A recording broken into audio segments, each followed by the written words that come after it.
So guys, स्वागत आप सभी का सोलो लेवलिंग के एपिसोड नंबर 3 में। अगर गाइस आपको इस एनीमे के आगे और भी एपिसोड कंटिन्यू करने हैं तो प्लीज़ यार याद से चैनल को सब्सक्राइब कर देना और वीडियो को भी लाइक करके याद से अपने यार दोस्तों में शेयर कर देना। और गाइस, आपको मेरा एक्सप्लेनेशन कैसा लगता है नीचे कमेंट करके जरूर से बता देना। हमें दिखाया जाता है जिन्हों एक हॉस्पिटल में पड़ा हुआ होता है और वो सोचता है कि वो यहाँ पर कैसे आ गया। उसे तो वो मूर्तियाँ मारने वाली होती हैं और जब वो मरने वाला था तो उसके सामने तो एक स्क्रीन सी खुली थी जिसको वो यस पर क्लिक कर देता है। और जिसके बाद जिन्हों अपने पूरे शरीर को देखने लगता है कि क्या उसका कहीं हाथ पैर कटा तो नहीं है। और सबसे पहले तो वो अपना पैर देखता है क्योंकि उसका पैर डंजल में ही रह गया था। और फिर हमें दिखाया जाता है हंटर का इंस्पेक्टर आया हुआ होता है जिन्वू से मिलने के लिए और उसके साथ एक और बंदा आया हुआ होता है। और जिसके बाद इंस्पेक्टर बोलता है कि ओह जिन्वू, तो तुम होश में आ गए क्या। और वो इंस्पेक्टर उसे हाथ में एक पर्चा से देता है जिसमें लिखा होता है कि वो हंटर एसोसिएशन से आया हुआ है बंदा। जिसके बाद जिन्वू बाकी सभी हंटर्स के बारे में पूछने लगता है और वो कहता है कि हंटर किम का क्या हुआ, वो क्या कर रहे हैं अब। जिसके बाद वो इंस्पेक्टर बताने लगता है कि उसने अब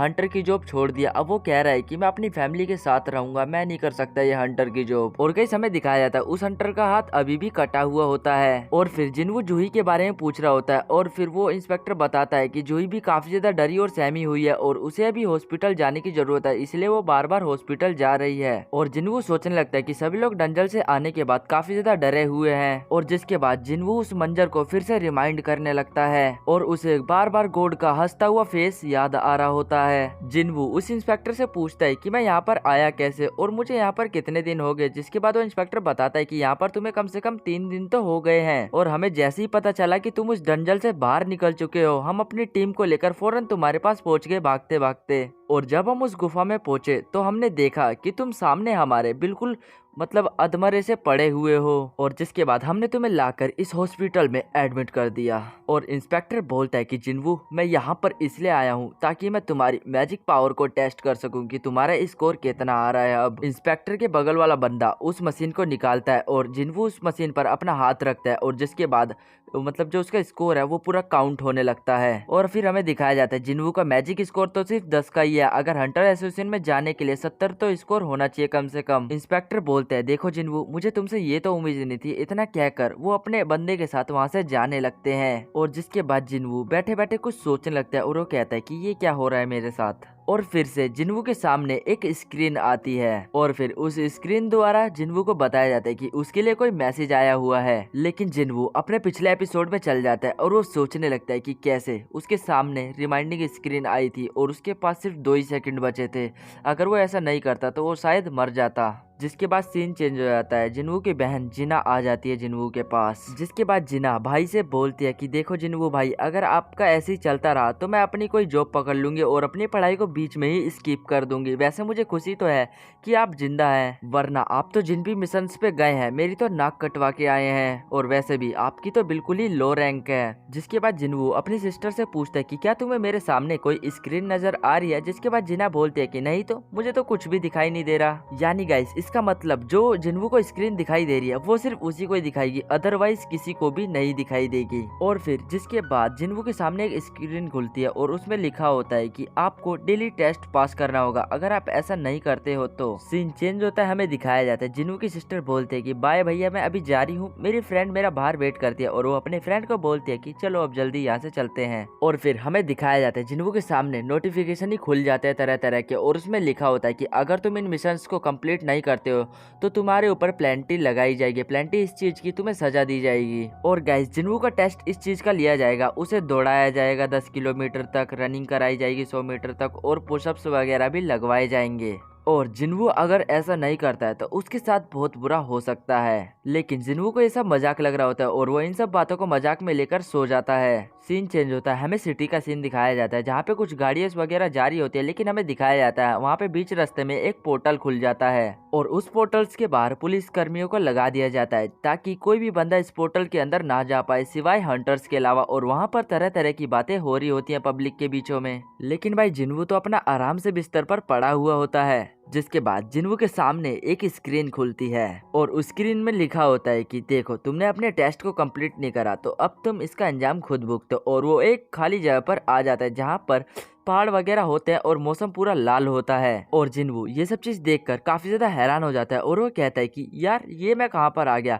और फिर उसके पीछे से एक मॉन्स्टर आ रहा होता है। दरअसल गाइस ये मिशन ना कंप्लीट करने की उसकी सजा है, पेनल्टी है। और जिन्वू की मॉन्स्टर को देखकर काफी ज्यादा फट जाती है। उसके सामने एक स्क्रीन खुलती है और ये जो मतलब सजा है उसकी 4 घंटे तक चलने वाली है। अब गाइस तब तक उसे 3-4 घंटे तक भागते ही रहना होगा अगर उस मॉन्स्टर से बचना है तो उसे। तभी हमें नर्स का सीन दिखाया जाता है जो कि देखती है कि जिन्वू अपने बेड पर नहीं है। लेकिन भाई जिन्वू तो अलग ही टाइप की रेस में अपना हिस्सा ले रखा है भाई। और फिर जिन्वू जैसे तैसे कर उस मॉन्स्टर से अपनी जान बचाने लगता है। और जिसके बाद गाइस जिन्वू के आखिरी के 9 सेकंड ही बचे होते हैं। इतने में वो ड्रैगन उसे खाने के लिए आ ही रहा होता है। और भाई उसकी किस्मत बढ़िया रहती है और वो फिर से हॉस्पिटल में आ जाता है। जिन्वू के सामने एक स्क्रीन खुलती है, उसमें लिखा होता है कि आज का तुम्हारा पेनल्टी खत्म। और फिर हमें अगले दिन का सीन दिखाया जाता है। जिन्वू अपने ड्रेस व्रेस पहनकर तैयार हो जाता है और जिन्वू को एक कॉल आ रही होती है बट वो उसे पिक नहीं करता, उस कॉल को वहीं पर काट देता है। जिसके बाद हमें जूही को दिखाया जाता है जो कि कॉल पर बात कर रही होती है और उसे एक बंदा बताता है कि देखो जिन्वू की तबीयत सही हो गई है, चाहो तो तुम आकर उससे मिल सकती हो आराम से। और फिर हमें अगले दिन का सीन दिखाया जाता है। जूही फूल लेकर हॉस्पिटल में आई हुई होती है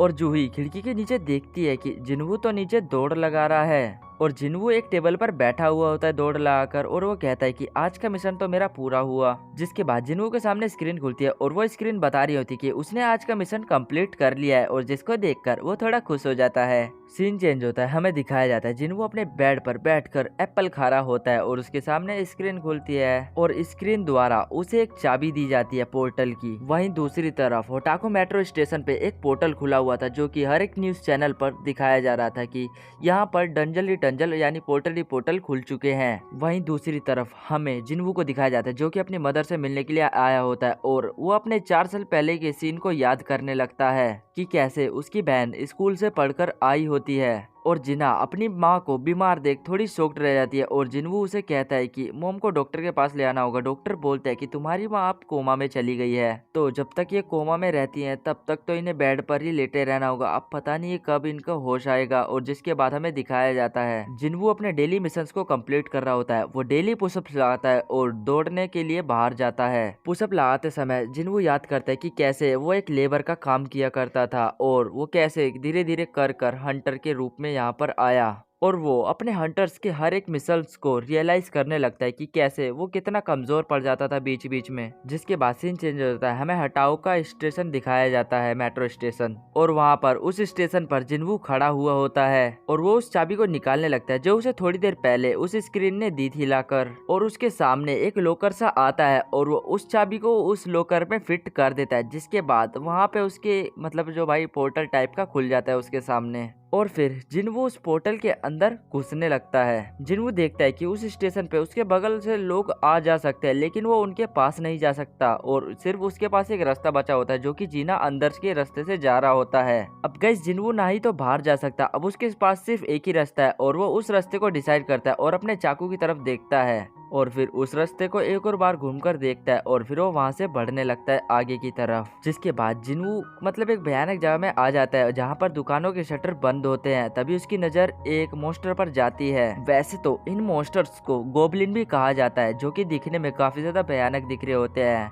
और फिर वो याद करने लगता है कि कैसे इन गोब्लिन्स ने मतलब पिछले मिशंस पर इसे चोट पहुंचाई थी जिन्वू को। और फिर वो गोब्लिन्स जिन्वू पर अटैक करने लगता है लेकिन जिन्वू उनके वार को धीरे धीरे डॉज करने लगता है और भाई जैसे तैसे कर वो उनसे बचने लगता है क्योंकि उसे अभी चाकू चलाना उतना खास नहीं आता। और फिर जिसके बाद जिन्वू हिम्मत कर अपना चाकू उस गोब्लिन के पेट पर घुपो देता है और फिर भाई जो मतलब गोब्लिन है उसकी तो भाई बहुत बुरी हालत हो जाती है वहाँ पर। ऐसे करके जिन्वू एक एक गोब्लिन्स को काफी गंदी तरीके से लपेट रहा होता है। और फिर जो मतलब जिन्वू है उसने जैसे तैसे कर उन सभी गोब्लिन्स को मार दिया होता है लेकिन जिसके बाद उसके पीछे एक भेड़िया टाइप का कुछ आता है। अब गाइस जिन्वू की वो सब चीज देखकर काफी ज्यादा फटने लगती है और वो कहता है कि अब ये नई कौन सी मुसीबत आकर खड़ी हो गई। और गाइस ये जो भेड़िया है उसके दांत के नीचे लोहे सा कुछ लग रहा होता है और वैसे इन भेड़ियों को तो लेकेंस भी कहा जाता है यहाँ पर। जिन्वू कहता है कि इस भेड़िए ने तो मेरे एक ही वार में मेरा चाकू को डिस्ट्रॉय कर दिया है और मेरे मुंह पे एक चीरा भी मार दिया। जिसके बाद वो अपने पिछले मिशंस को याद करने लगता है कि कैसे उसे कितना दुख हुआ था वहाँ पर और गोड की हंसी उसे बार बार याद आ रही होती है और वो जो लेकन है वो उसे बार बार घूमकर देख रहा होता है। जिन्वू की भी काफी ज्यादा फटे जा रही होती है, जिसके बाद जो लेकन है यानी जो भेड़िया है उसके पास आगे बढ़ता है और जिन्वू उसको वार डोज करने की कैसे ना कैसे कोशिश करता है और फिर भाई जो भेड़िया है उसके ऊपर कूदता है और ये गाइस एपिसोड यहीं पे एंड हो जाता है। गाइस आगे जिन्वू के साथ क्या होगा, क्या वो मर जाएगा इस मिशन में, क्योंकि गाइस उसके पास तो कुछ भी नहीं है, ये तो हमें आगे एपिसोड में ही पता लग गया। तब तक के लिए गाइस चैनल को सब्सक्राइब करके याद से रख लेना।